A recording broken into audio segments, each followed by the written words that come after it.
سامعین گرامی قدر، اللہ تعالیٰ نے حضرت انسان کو تخلیق کیا تو اس میں نیکی اور بدی دونوں کے مادے رکھے، اور حضرت انسان کو ان دونوں پر اختیار دے کر اسے زمین پر بھیجا تاکہ یہ اپنے اختیار، اپنی طاقت سے کسی ایک کا استعمال کر کے اپنے آپ کو اچھوں یا بروں میں شامل کر سکے۔ حضور نبی مکرم صلی اللہ علیہ وسلم سے پوچھا گیا، اللہ کے رسول صلی اللہ علیہ وسلم تقدیر کیا ہے؟ تو آپ خاتم النبیین صلی اللہ علیہ وسلم نے یہی آیت تلاوت کی، فَأَلْهَمَهَا فُجُورَهَا وَتَقْوَاهَا، یعنی یہ بتایا کہ اللہ تعالیٰ نے انسان کے اندر نیگیٹو صلاحیات بھی رکھی ہیں، پوزیٹیو صلاحیات بھی رکھی ہیں۔ انسان میں نیگیٹو فنکشنز بھی ہیں، پوزیٹیو فنکشنز بھی ہیں۔ یہ اب انسان کے اختیار میں ہے، اس کا استعمال انسان کے پاس ہے کہ وہ کیسا استعمال کرتا ہے، کون سی صلاحیات کو بروئے کار لاتا ہے۔ اگر یہ اپنی اچھی صلاحیات کا استعمال کر کے اپنی اچھی صلاحیات کو بروئے کار لا کر کے زندگی گزار جائے تو یہ بہترین انسان ہے۔ اگر یہ اپنی نیگیٹو صلاحیات کا استعمال کرے، نیگیٹو فنکشنز کو اوپن کیے رکھے اور اسی طرح زندگی گزار جائے تو یہ بدترین انسان ہے۔ جیسے ایک موبائل ہے، موبائل میں دونوں طرح کے فنکشنز ہوتے ہیں، پازیٹیو بھی نیگیٹو بھی۔ یہ استعمال کرنے والے پر ڈیپینڈ کرتا ہے کہ وہ موبائل کا استعمال کیسے کرتا ہے۔ اگر وہ اپنے موبائل کا استعمال مثبت کرتا ہے، اپنے موبائل کا استعمال صحیح کاموں میں، درست کاموں میں کرتا ہے تو وہ موبائل اور موبائل کے چلانے والا دونوں بہترین ہیں۔ اور اگر موبائل کا استعمال غلط کرتا ہے، نیگیٹو کرتا ہے تو موبائل بھی غلط ہے اور اس کا استعمال کرنے والا بھی غلط ہے۔ جس طرح موبائل کے کھولے ہوئے فنکشنز ہمیشہ کے لیے سیو ہو جاتے ہیں، محفوظ ہو جاتے ہیں، اگرچہ صاحب موبائل ان فنکشنز کو اپنی میموری سے ڈیلیٹ بھی کر دے تب بھی وہ موبائل میں محفوظ رہتے ہیں۔ اسی طرح انسان کے اندر بھی اللہ تعالیٰ نے پوزیٹیو نیگیٹو صلاحیات رکھی ہیں، یہ جن کا استعمال کرتا چلا جائے گا وہ اس کے اندر سیو ہوتی جائیں گی، اور کل قیامت کے دن پھر اللہ اسی انسان کے اندر سے اس کے اعمال کو، وہ مثبت ہوں یا منفی، پوزیٹیو ہوں یا نیگیٹو، اوپن کر کے دکھائے گا، کیا انسان تو نے یہ کچھ کیا ہے۔ اب انسان کے پاس چونکہ اختیار ہے کہ وہ اپنے آپ کو بہتر استعمال کرے، اپنی صلاحیات کو درست استعمال کرے، اپنے اندر جو اچھی صلاحیات ہیں انہیں بروئے کار لائے تاکہ یہ کامیاب انسان بن سکے۔ فرمایا قد افلح من زکاہا، جس نے اپنے نفس کو نیگیٹو فنکشن سے پاک رکھا یقیناً وہ کامیاب ہوگا۔ اب یہ انسانی مثبت پہلو کیا ہیں، منفی پہلو کیا ہیں، یہ فجور اور تقوی کیا ہے، یہ اچھی اور بری خوبیاں کیا ہیں۔ انسان کے اندر اللہ تعالیٰ نے جو بری خوبیاں رکھی ہیں، جو برائیاں رکھی ہیں، بری عادات رکھی ہیں، ان میں بے شمار ہیں۔ جھوٹ بولنا، کسی کا دل دکھانا، کسی کا حق مارنا، حسد کرنا، کینہ رکھنا، بغض رکھنا، دوسروں کی چغلی کرنا، دوسروں پر الزام لگانا، دوسروں کے حوالے سے بدگمانیاں پیدا کرنا، دوسروں کے حوالے سے غلط فہمیاں پیدا کرنا، ہٹ درمی کرنا، تکبر کرنا، ضد اور انا کا مسئلہ بنانا، یہ ساری وہ نیگیٹو صلاحیات ہیں، یہ نیگیٹو فنکشنز ہیں جو انسان کو برباد کر دیتے ہیں اور اللہ کے یہاں اس کی کوئی وقت نہیں رہتی۔ اس لیے قرآن مقدس میں ان برائیوں کو ایک ایک کر کے بیان کیا گیا کہ ان سے بھی بچو، ان سے بھی بچو، ان سے بھی بچو۔ کیوں؟ اس لیے کہ یہ تمہارے لیے خرابی کا باعث ہیں، یہ تم میں وائرس پیدا کر دیں گی کہ جس سے جان چھڑانا تمہارے لیے مشکل ہو جائے گا۔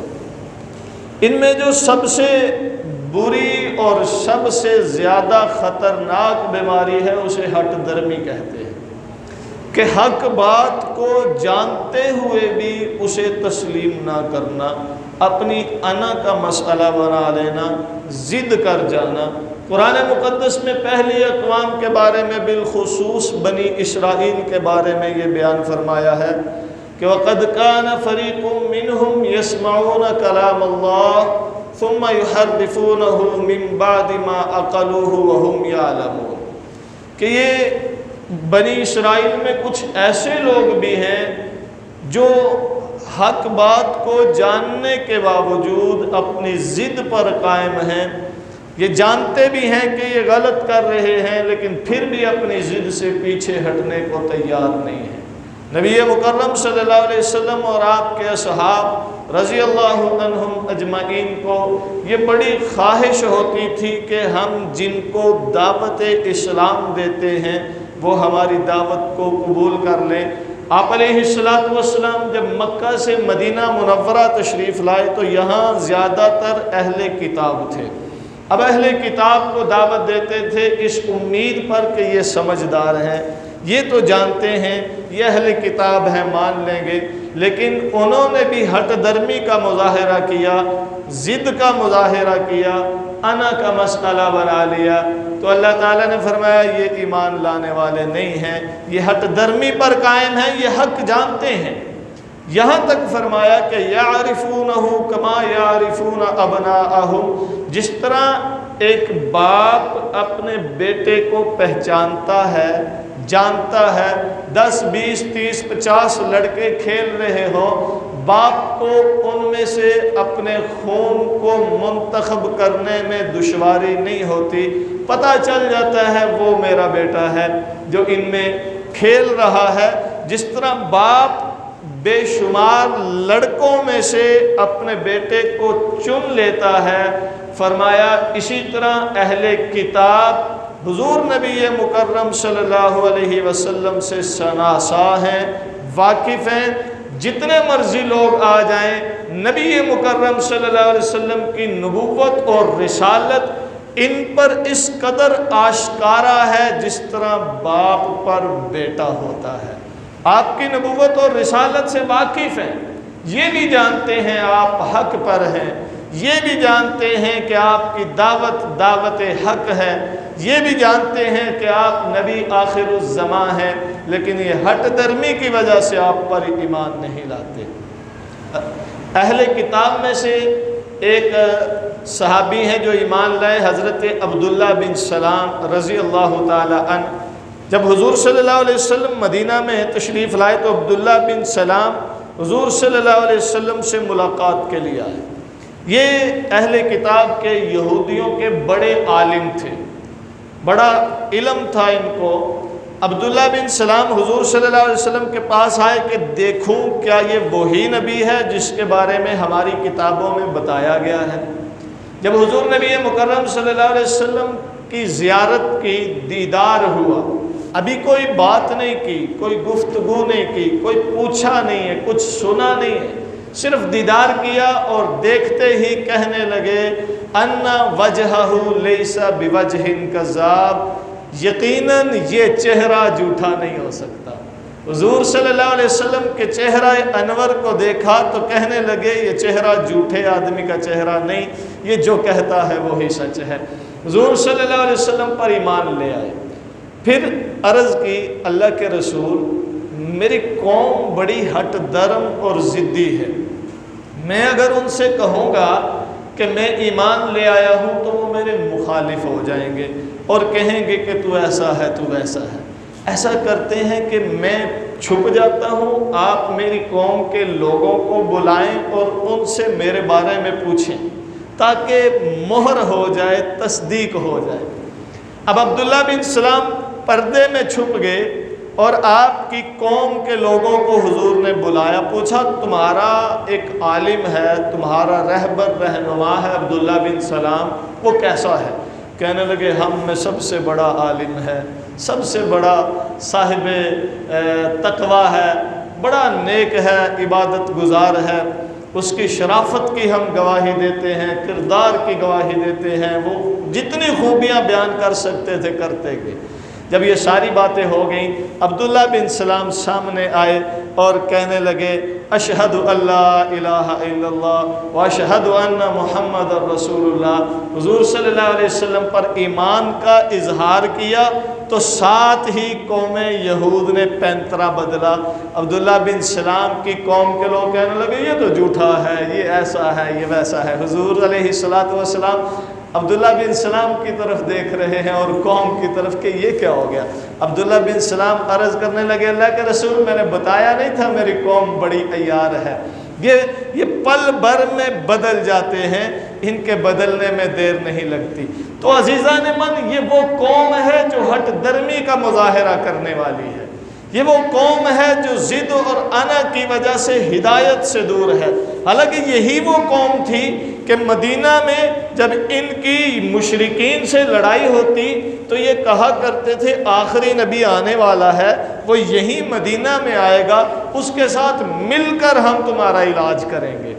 جب حضور صلی اللہ علیہ وسلم آئے تو مکر گئے، صاف انکار کر دیا، پہچاننے کے باوجود مکر گئے، حق جاننے کے باوجود مکر گئے۔ اور اللہ فرماتے ہیں کہ یہ اللہ کی باتوں کو بھی بدلتے ہیں، یہ اللہ کی باتوں کو بھی بدلتے ہیں۔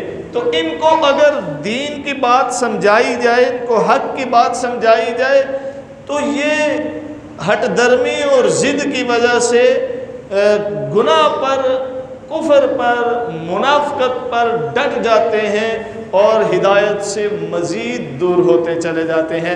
فحسبہ جہنم، فرمایا ایسوں کا ٹھکانہ جہنم ہے۔ تو عزیزان گرامی قدر، ایک ہٹ درمی ہے دین کے مقابلے میں۔ آج دیکھیے اگر کوئی کسی کو دین کی بات سمجھا دے تو مجال ہے دوسرا بندہ برداشت کرے، اس کو انا کا مسئلہ بنا لیتے ہیں، بھائی تو کون ہوتا ہے میرے کو سمجھانے والا، تو اپنی فکر کر۔ نہیں، یہ اہل اسلام کی اجتماعی ذمہ داری ہے کہ جو چیز، جس دین پر، جس ہدایت پر خود عمل پیرا ہیں، دوسروں کو بھی اس کی دعوت دیتے چلے جائیں۔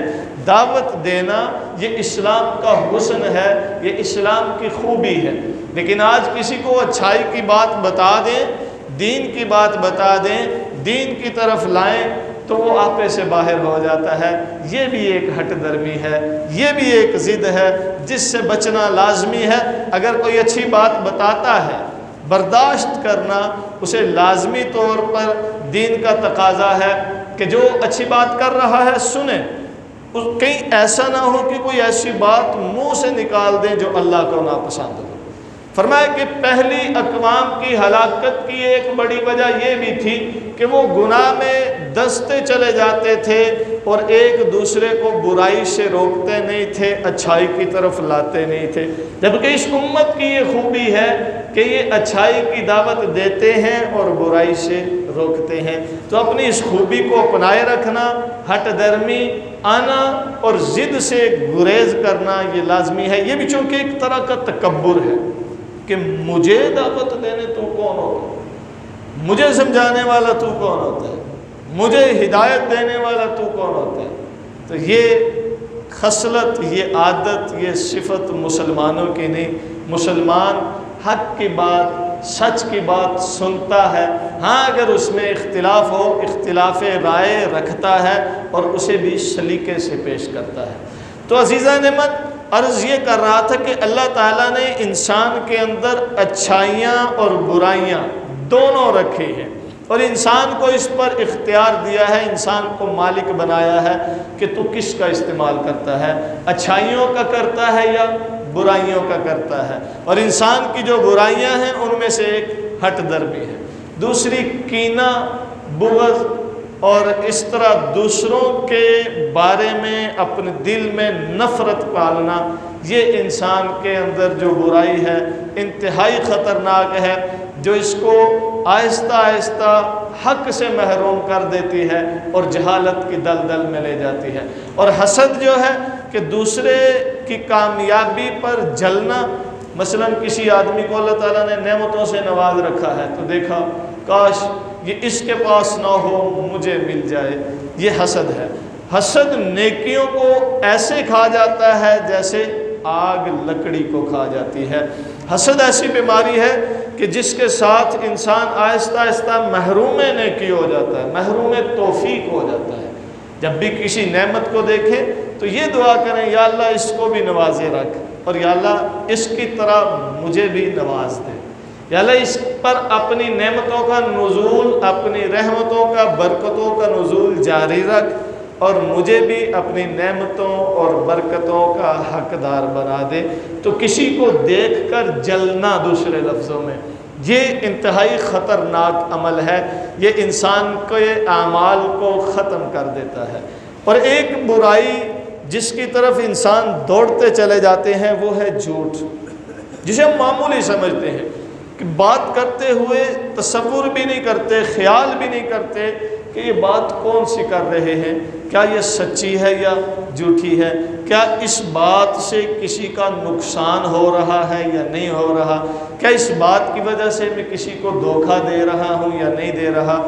ساری باتیں ایک طرف رکھ کر صرف یہی سوچ لیا جائے کہ جو بات میں خلاف حقیقت کر رہا ہوں میرا رب دیکھ رہا ہے، کہیں ایسا نہ ہو وہی مجھے پکڑ لے، کیونکہ رب جب پکڑنے پہ آتا ہے تو پھر چھوٹی چھوٹی باتوں پر بھی پکڑ لیا کرتا ہے۔ ہمارے اندر وہ تمام برائیاں ہیں جو پہلی اقوام میں انفرادی طور پر تھی۔ مثال کے طور پہ پہلی اقوام میں کسی نے ناپ تول میں کمی کی، اللہ تعالیٰ نے ان پر عذاب مسلط کر دیا۔ کسی قوم نے اللہ کے رسول کی بات نہیں مانی، اللہ تعالیٰ نے ان پر عذاب مسلط کر دیا۔ کسی قوم نے نبی کے خلاف محاذ گرم کیا، اللہ تعالیٰ نے ان پر عذاب مسلط کر دیا۔ کسی قوم نے کسی برائی کو فروغ دیا، اللہ تعالیٰ نے اس برائی پر پکڑ لیا۔ اور اس امت میں اجتماعی طور پر وہ ساری برائیاں ہیں، یہاں تک کہ مشرکین تو یہ بھی کہا کرتے تھے اویتنا بعذاب علیم، کہ آپ جس عذاب سے ہمیں ڈراتے ہیں وہ لے ہو، لاتے کیوں نہیں ہو؟ یعنی خود عذاب مانگا تھا کفار نے حضور صلی اللہ علیہ وسلم سے، اور اللہ کے رسول صلی اللہ علیہ وسلم دیکھتے ہیں وہ اب کیا کیا جائے۔ اللہ تعالیٰ نے فرمایا ما کان اللہ لیعذبہم وانت فیہم، اے نبی ان پر عذاب آ جانا تھا، ان کی جیسی حرکتیں ہیں، ان کے جیسے کام ہیں، یہ جیسے تقاضا کرتے ہیں، اللہ کو عذاب بھیجنے میں دیر نہیں لگتی، اللہ کو پکڑنے میں دیر نہیں لگتی، ان کے مانگنے کے باوجود ان کو عذاب کیوں نہیں دیا؟ اس لیے کہ انت فیہم، تو ان کے اندر موجود ہے، تیری رحمت، چونکہ رحمت للعالمین بنا کر بھیجا ہے نا، تیری رحمت عذاب کے آڑے ہے، چونکہ عذاب ایک زحمت ہے، ایک تکلیف ہے، اور جہاں رحمت ہو وہاں زحمت اور تکلیف نہیں آیا کرتی، تو مشرکین کے مانگنے کے باوجود عذاب نہیں دیا، اس لیے کہ حضور خاتم المرسلین صلی اللہ علیہ وسلم کی رحمت بیچ میں ہے، تو حضور کی رحمت کے صدقے یہ امت حقیقت میں عذاب الہی سے بچی ہے، وگرنہ ہم نے کمی کوئی نہیں چھوڑی گناہوں کی، ہم نے کمی کوئی نہیں چھوڑی معصیات کی، ہم نے کمی کوئی نہیں چھوڑی اپنے آپ کو غلط راستے پر لے جانے کی، اپنے آپ کو ان راستوں پر ڈالنے کی جن سے اللہ نے منع فرما رکھا تھا۔ یہ اختیار اللہ نے اگرچہ ہمیں دیا ہے، ہمارا ریموٹ اللہ نے اگرچہ ہمیں تھما دیا ہے، لیکن یہ بتایا بھی ہے کہ یہ ٹھیک ہے، یہ غلط ہے، اب تمہیں چاہیے کہ غلط سے بچ کے ٹھیک کا انتخاب کرو۔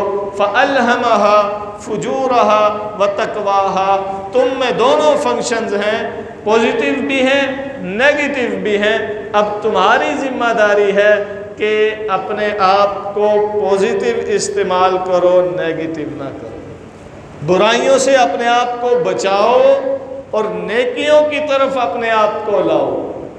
جو نیکیوں کی طرف لاتے ہیں وہی اپنے آپ کا صحیح استعمال کرتے ہیں۔ اور ایک اور بات کہ ہم اپنے آپ کو کیسے صحیح استعمال کریں گے، ہمیں کیسے معلوم پڑے گا کہ یہ فنکشن ٹھیک ہے ہمارا، یہ ٹھیک نہیں، یہ خصلت، یہ عادت ہماری ٹھیک ہے، یہ ٹھیک نہیں، ہمیں اس میں تمیز کیسے ہوگی؟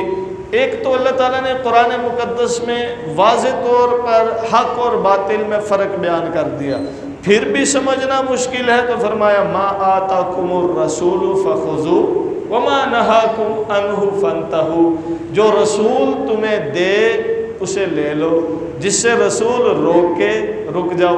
معلوم ہوا جس چیز کے کرنے کی تعلیم رسول دیتا ہے وہ ٹھیک ہے، وہ کر لو، اور جس چیز کے کرنے سے رسول روکتا ہے یقیناً وہ تمہارے حق میں ٹھیک نہیں ہے، اس سے رک جاؤ۔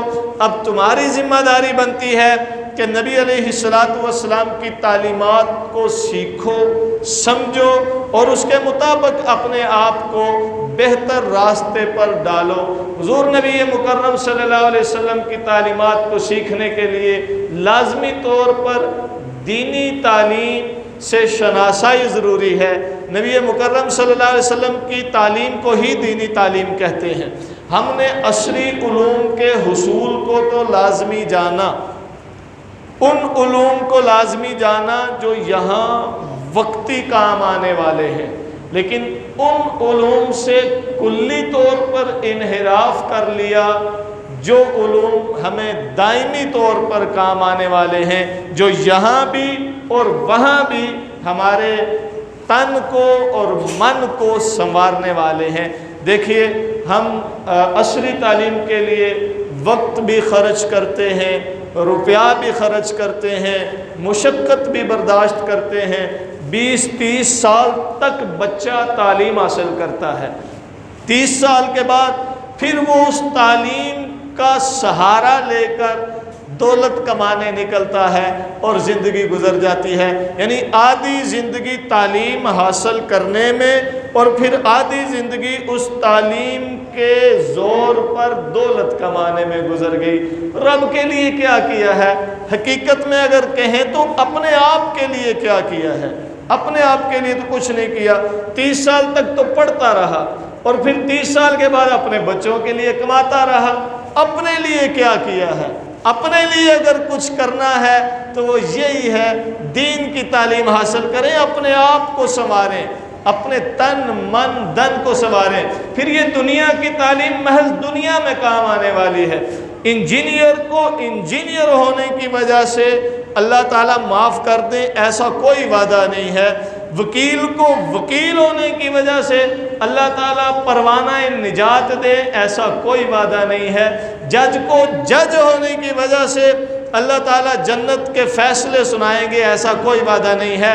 ہاں صاحب ایمان ہونے والے کے لیے، جو صاحب ایمان ہے اس کے لیے وعدہ ہے، جو اعمال صالحہ کرنے والا ہے اس کے لیے وعدہ ہے۔ اب اعمال صالحہ ہوں گے ایمان کی طاقت کے ساتھ ساتھ علم کے ہوتے ہوئے، اگر علم ہی نہیں ہے تو کیسے معلوم پڑے گا یہ اچھا عمل ہے یا نہیں ہے؟ تو اچھا اور برا جاننے کے لیے علم دین کا جاننا ضروری ہے۔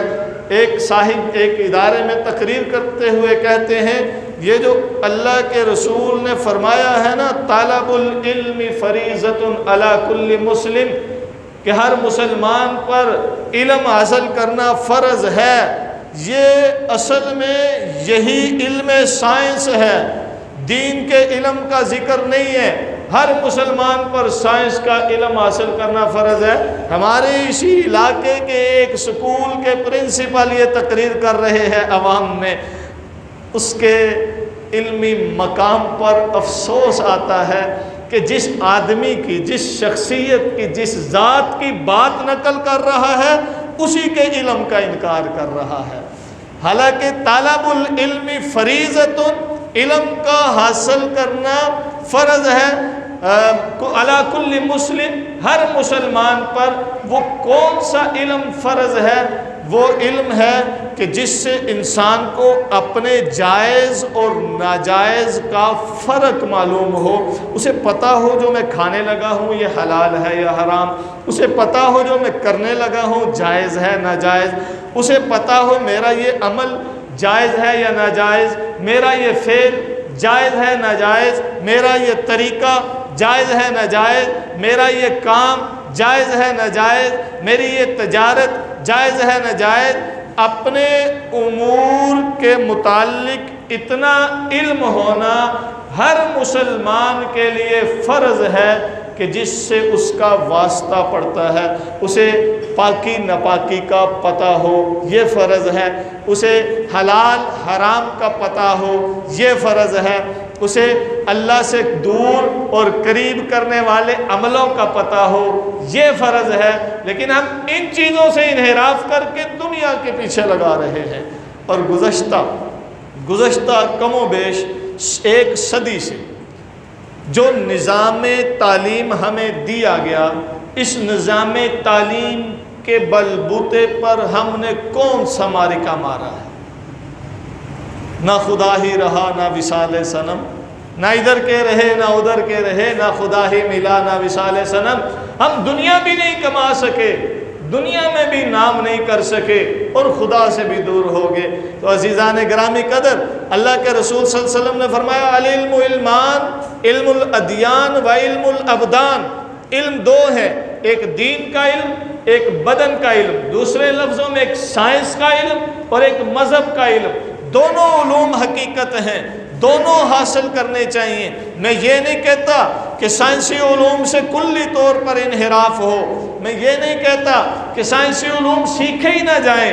وہ طبقہ جو ان علوم میں مہارت حاصل کرتا ہے کرنی چاہیے، لیکن دین کے علوم سیکھنے کی طرف بھی رجحان باقی رکھنا چاہیے۔ کم از کم فرض کی حد تک تو ہر ایک کو حاصل کرنا چاہیے، اور اس کے علاوہ گہرائی کے ساتھ، اس کی جزیات کے ساتھ اس علم کو حاصل کرنا یہ بھی ایک طبقے پر لازم ہے۔ اور آج الحمدللہ یہ دینی مدارس جو ہیں اسی فریضے کی تکمیل کے لیے کوشاں ہیں۔ ہمارے پاس دینی مدارس یہ دین اسلام کی مکمل تفصیلات کے ساتھ اس دین کو عام کر رہے ہیں، جزیات کے ساتھ اس دین کو عام کر رہے ہیں، تاکہ امت دین کے ساتھ بھی جڑی رہے، دینی رہنمائی کرنے والے بھی میسر رہیں۔ تو اپنے آپ کو دین کے ساتھ بھی جوڑنا یہ ہمارا دینی تقاضا ہے۔ اور حقیقت میں نے جو شروع میں آیت پڑھی فَأَلْهَمَهَا فُجُورَهَا وَتَقْوَاهَا، کہ اپنے آپ کو غلط سے بچانا ہے صحیح راستے پر لانا ہے، اپنے اندر ان فنکشنز کو اوپن کرنا ہے جن سے اللہ راضی ہوتا ہے، اور ان فنکشنز کو بند کرنا ہے بلکہ ڈیلیٹ کرنا ہے جن سے اللہ ناراض ہوتا ہے۔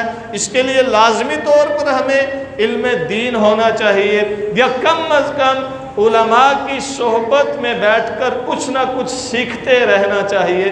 ہم تو جمعے کے دن بھی کوشش کرتے ہیں کہ آخر میں آئیں کہیں کوئی دین کی بات پلے نہ پڑ جائے، تو ایسا نہ کیا کیجئے۔ ہم تو الحمدللہ اس ماحول میں بھی کوشش ہوتی ہے کہ دین کی بات ہی آپ تک پہنچائیں، اختلافی ماحول نہیں رکھا، کبھی گالی نہیں دی، کبھی کسی کے خلاف تقریریں نہیں کی۔ کوشش یہی ہوتی ہے کہ وہ بات جو قرآن و سنت کی ہے وہ آپ تک پہنچائیں، یہ ہمارا فرض بھی ہے، اس منبر کا تقاضا بھی ہے۔ تو عزیزان من، ایک تو علماء کی صحبت میں بیٹھا کیجئے، علماء سے دین کے متعلق سیکھتے رہا کیجئے، ان کی بدگمانی سے بچئے، ان کے بارے میں برے تصورات سے بچئے، اس لیے کہ جب ہم حق سے بدگمان ہوں گے تو پھر باطل ہم پر حملہ آور ہوگا۔ کسی بھی مسلک کا عالم دین ہو، کسی بھی فرقے کا عالم دین ہے جس پر آپ کو اطمینان ہے، تسلی ہے، اس کے پاس بیٹھیں، اس سے دین سیکھیں، سمجھیں، دین کی معلومات لیں، طہارت، پاکی ناپاکی کے مسائل سیکھیں، جائز ناجائز باتیں سیکھیں تاکہ اپنے رب کو راضی کر سکیں۔ اور دوسری بات میں نے عرض کی کہ مدارس دینیہ حقیقت میں دین کی اشاعت کا فریضہ اٹھائے ہوئے ہیں۔ بحمداللہ اس مسجد سے ملحقہ مدرسۃ البنات میں بھی گزشتہ 6 سال سے مختلف کورسز کروائے جا رہے ہیں۔ 2 سالہ دینی کورس ہے جس میں بچیوں کو دین کی بنیادی معلومات بھی دی جاتی ہیں اور قرآن اور احادیث پر ان کو مہارت پیدا کی جاتی ہے تاکہ وہ دینی اشاعت کا فریضہ بہتر انداز سے انجام دے سکیں۔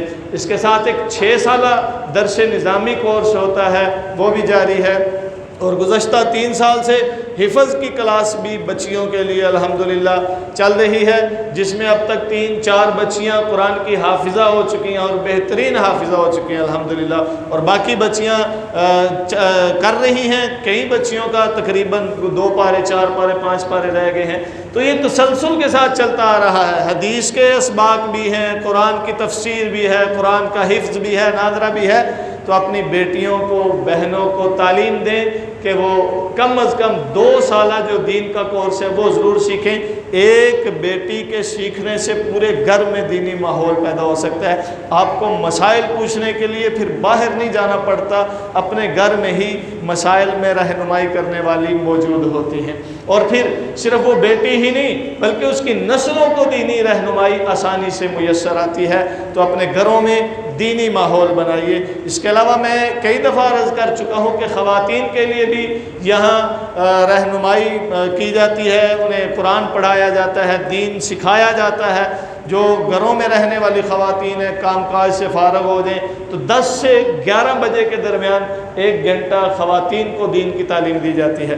تو عزیزان من، آئیے اپنے گھروں میں دینی ماحول پیدا کیجئے، اپنی بچیوں کو، اپنی خواتین کو دینی تعلیم سے آشنا کروائیے، بیٹوں کو دینی مدارس میں داخل کروائیے، خود علماء کی صحبت میں بیٹھیے، تب ہی حقیقت میں ہم اپنے آپ کا صحیح استعمال کر سکیں گے، تب ہم حقیقت میں اپنے آپ کو ویسا بنا سکیں گے جیسا رب چاہتا ہے۔ اور اقبال یہی کہتے ہیں، اپنے من میں ڈوب کر پا جا سراغ زندگی، تو میرا نہیں بنتا نہ بن، اپنا تو بن۔